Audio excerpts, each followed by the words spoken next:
Greetings and salutations. Thank you for lending an ear to the Voice of the Times. It's Tuesday, December 15, 2020.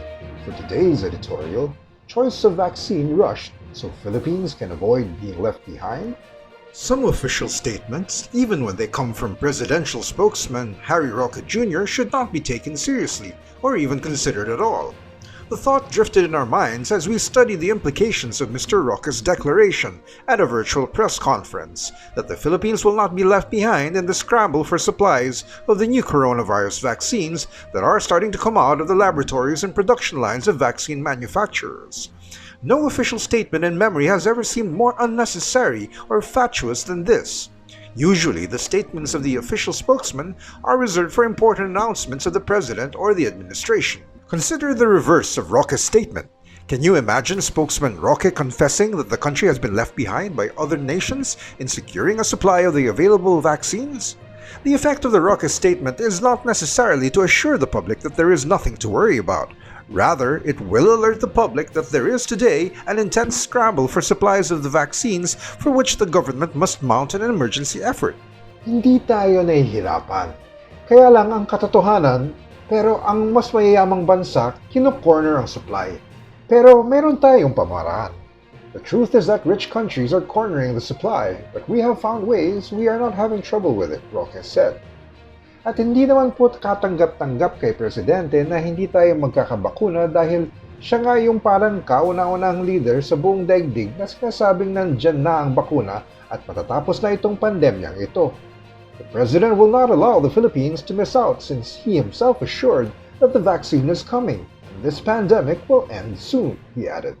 Roque said the Philippines has closed deals with 3 manufacturers, Sinovac Biotech, Oxford AstraZeneca, and Pfizer-BioNTech. This statement on its face is full of holes. If true, it means that our government has closed deals with drug manufacturers whose vaccines have not completed their clinical trials prior to distribution. Both Sinovac and AstraZeneca are still in the midst of Phase 3 trials. AstraZeneca recently dropped its plan to hold clinical trials in the country. Sinovac has been exposed for a history of bribery scandals. Pfizer is the one that is most sought today, being the first to win regulatory approval from Food and Drug Administrators in the United States and the United Kingdom. It worries us that the statement of resolve not to allow the Philippines to be left behind seems more likely to panic the drug czar and his team into making the wrong choices or wrong decisions. To recall, the government and a group of private sector donors signed a deal recently with AstraZeneca to purchase 2.6 million doses of the Swedish-British pharmaceutical company's COVID vaccine for the inoculation of an initial 1.5 million people.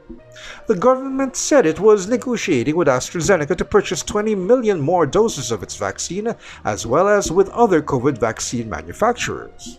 The government said it has a 3 to 5 year strategy to inoculate 20 to 30 million people yearly with the COVID vaccine.